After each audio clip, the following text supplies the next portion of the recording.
If you have scored less than you expected, yeah, you just failed your examination or you scored average marks and this is not the marks that you want to see in your board examinations. If you fall in any of these criteria, then this video is for you. Please watch it till the end because I think it's going to be supremely beneficial for you. Hey guys, welcome back to my YouTube channel. Since the last time I uploaded a video, so many of you guys have joined us. So welcome to my channel. My name is Rishika Rajak. I scored 94% in my board examination. I am currently in science stream. I've taken PCM plus psychology. And yeah, I basically try to help from whatever knowledge I have because ninth grade mein I scored really less marks. I think a lot of you may not know this, but ninth grade mein I got like 60-70% in ninth grade. So getting 94% in 10th grade was actually a very huge achievement for me. And getting out in a subject was also a very mind-blowing thing for me. Anyways, jumping straight into today's video. Today I want to talk about, I think बहुत सारे लोगों का half yearly exam हो गया होगा. In fact results भी आ गए होंगे, बहुत लोगों का पीटीएम भी हो चुका होगा. And I know I am a little late to this topic about half yearly exam. सबसे पहले तो in my half yearly exams also, for the first time, my marks dipped completely. My maths teacher was very close to me. So close in the sense she used to observe me very closely. तो she was very disappointed at that time. She was like ये क्या चल रहा है, 62 ऐसा नहीं चलेगा. And she install this fear at me कि 62 अगर मेरे को हाफ ईयरली में है तो अब 62 मेरे को बोर्ड एग्जामिनेशन में भी ऐसे ही मार्क्स आएंगे. So I have to work hard, right. And उसके बाद से डर बैठ गया कि what if I get the same marks in my board examination. After that half yearly वाला phase was very traumatising because half yearly के बाद सीधा प्री बोर्ड्स आ जाता है. एंड प्री बोर्ड्स के लिए तो इतना मतलब दिस हवा बना के रखा है कि pre boards are going to be so difficult and your literally people are going to fail in pre boards. तो I was like half yearly में मेरे ऐसे मार्क्स आ रहे हैं तो प्री बोर्ड में तो मैं गई. That is why I was going through so much during my half yearly times. But these 7 tips are going to help you a lot. So stay tuned till the end. Okay, starting with the first one. आप लोग का half yearly exam अब तक हो गया होगा, right? Don't overthink. Okay, what's done is done. अब पछता के क्या फ़ायदा जब चिड़ियाँ छुप गई खेत में, right? It's as simple as that. अभी overthink करने से कुछ नहीं होने वाला. You guys are just going to, जो time आप overthinking में लगा रहे हो उससे बेहतर आप revise करो, उससे बेटर आप नए टॉपिक सीखो. That will be more beneficial for you. And अगर कोई कुछ आपको बोल रहा है, जैसे कोई टीचर आपको ताने मार रहे हैं, पेरेंट्स आपको ताना मार रहे हैं, देन एक कान से सुनो, दूसरे कान से निकाल दो, ठीक है. You don't have time to overthink, ठीक है. You don't have time to listen to other people's comment right now. तो ignore all of these things and focus on what you have to do. Second, failures are feedback, they are not labels. It's on you कि आप इन चीज़ों को कैसे लेते हो. If you consider this failure as a label on you कि अब तो मैं फेलियर हूँ, मैं कुछ नहीं कर सकती, मैं कुछ नहीं कर सकता, you are making it more difficult for yourself, है ना. लेकिन अगर आप इसी चीज़ को एक फीडबैक जैसे लो कि हाँ मैं फेल हुई हूँ, हाफ ईयरली में फेल हुई हूँ, लेकिन इट्स ओके. मेरे पास अभी प्री बोर्ड्स है, मेरे पास मेन बोर्ड एग्जामिनेशन के लिए भी आप लोग के पास फेज 1 भी है, फेज 2 भी है, इस बार 2 बार बोर्ड्स हो रहे हैं. So you guys have so many opportunities to prove it to yourself that you are not just this one examination. Coming to the third thing, analyze, do not panic. मेरे school में तो क्या हुआ था कि उन्होंने हाफ ईयरली के जो पेपर्स थे वो घर ही दे दिया था. तो आई स्टिल रिमेंबर मैं घर आके लिटरली पेपर टू पेपर मिलाते रहती थी, चैट जीपीटी से एक्सप्लेनेशन मांगती थी because I was too stunned. I was like मेरे को इतना लो मार्क्स मिल कैसे सकता है, कैसे मिल सकता है की वजह से I used to analyse my paper so much. And a lot of you might think कि ये यूजफुल नहीं होगा, this is like being stuck in the past. आप इसके बारे में ओवर थिंक नहीं करने वाले, बट आपने जो गलतियाँ की हैं उससे सीखना तो पड़ेगा ना. तो आप कैसे अपनी गलतियों से सीखोगे? जब आप अपनी गलतियों को नोटिस करोगे, जब आप एनालाइज करोगे, जब आप देखोगे कि अच्छा कोई एक पर्टिकुलर टॉपिक है क्या जिससे मैं बार बार गलतियाँ कर रहा हूँ. देखो कहाँ का गलत हुआ है, क्या आपके एमसीक्यूज में ज़्यादा कटे हैं, क्या आपके असर्शन रीजनिंग में ज़्यादा कटे हैं, क्या आप डिस्क्रिप्टिव पार्ट नहीं लिख पा रहे या फिर क्या आप शॉर्ट आंसर्स नहीं लिख पा रहे. ये सब चीज़ें एनालाइज करो एंड उसके हिसाब से अब आपका नेक्स्ट स्टेप का प्रिपरेशन होना चाहिए.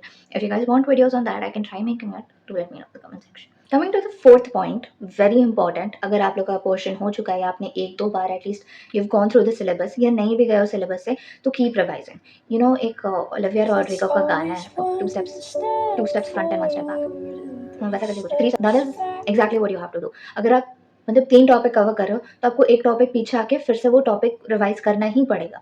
आप बैठे बैठे बोर हो रहे हो तो जस्ट रैंडमली रिवाइज समथिंग. अगर आप कार पे बैठे हो तो रिवाइज कर लो. You don't need a book and a pen to actually revise. आप कहीं पे भी बैठ के रिवाइज कर सकते हो. तो you need to make sure कि आपका लाइफ जो अभी एटलीस्ट 10th ग्रेड में जो है, बोर्ड ईयर में जो है, your life should revolve around studying. Your life should revolve around पढ़ाई लिखाई, right. You can revise anywhere, that is the beauty of revising. आप कहीं पे भी बैठ के रिवाइज कर सकते हो. So please revise. Mock exams, this is so important because I think बहुत लोग को कम मार्क्स आता है तो वो बहुत डिमोटिवेट हो जाते हैं. And I want you guys to know कि प्लीज़ अगर आप डिमोटिवेटेड हो then don't start skipping your exams. I've seen so many people do this कि जब they start scoring less तो वो अपने एग्जाम्स मिस करने लगते हैं because they think कि एग्जाम को मिस करके वो पढ़ाई कर लेंगे एंड फिर एटलीस्ट लास्ट एग्जामिनेशन में वो अच्छा स्कोर कर लेंगे. Please don't do that. आपका जितना भी प्रिपरेशन है, आपका जितना भी चैप्टर कंप्लीटेड है, does not matter. Just go and give the god damn exam, right. Do not skip exams because exams देके ही आपको वो रियलिटी चेक मिलता है, वो है कि आप कितने पानी में डूबे हुए हो, राइट. बिकॉज आपने अगर घर पे बैठे बैठे खुद से सैम्पल पेपर्स दिए तो शायद उतना इफेक्टिव नहीं हो सकता क्योंकि करेक्ट कौन करने वाला है? आपके पापा मम्मी, आपका बड़ा भाई, आपकी बड़ी बहन. तो अगर स्कूल कोई एग्जामिनेशन कंडक्ट करवा रहा है तो वहाँ पे जाके लिखो एग्जामिनेशन को. Do not skip your exams. Pre boards होंगे, सहोदय होगा, वो सबको बिल्कुल स्किप नहीं करना है because they are actually helpful and they actually give you an idea कि कैसे चीज़ें चलती हैं. आप जो आंसर लिख रहे हो वो सही में अंडरस्टैंडेबल है कि नहीं फॉर द टीचर, राइट. आपके पास अभी भी टाइम है कंप्लीट करने का. Trust me when I say this, you guys still have time to complete your syllabus. एंड अगर आपने सिलेबस कंप्लीट कर ही लिया तो बहुत बढ़िया, लेकिन नहीं किया तो भी कोई बड़ी बात नहीं है, ठीक है. You guys still have time, you guys can speed run, you guys can get there even now. Sixth point is progress over perfection. And this point is so important because like most of us are like perfectionists and all of that stuff. तो हम बहुत perfection करने लगते हैं.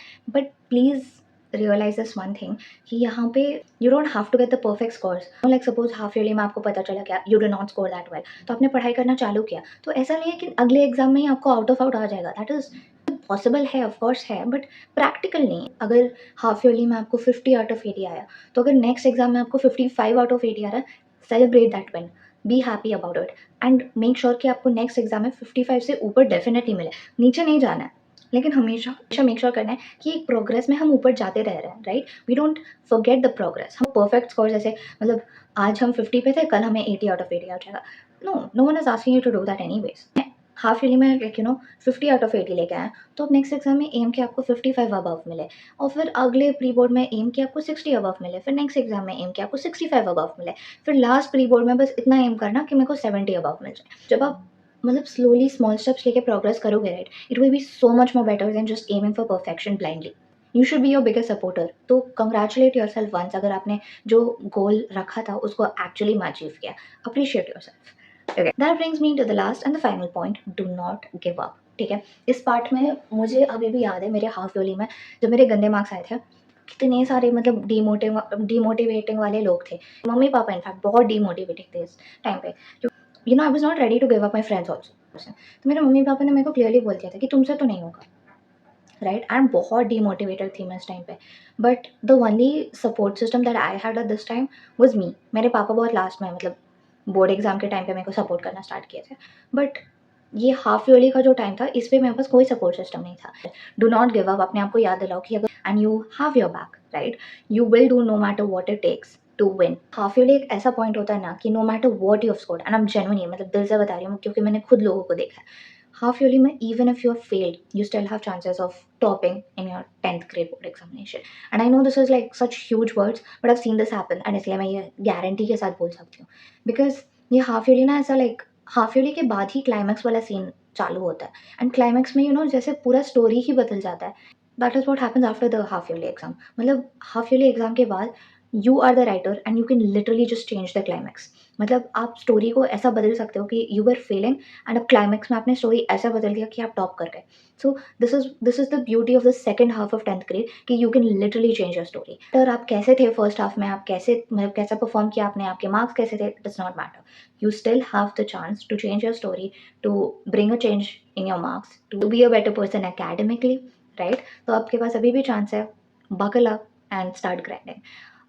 Yeah, that was it for this video, guys. I hope you enjoyed it, and if you did, please like, share, comment, and subscribe to my YouTube channel. Next video is going to be on YouTube channels I referred to when I was in my 10th grade, and that video is going to be super helpful because मैंने तो अपनी पूरी पढ़ाई like genuinely पूरी पढ़ाई बोलूँगी YouTube ने मेरे को ज़्यादा help किया था. So yeah, please subscribe to my channel to stay tuned for that video because it's going to be really helpful. So guys, that is it for this video. I will see you in the next one. Till then, take care.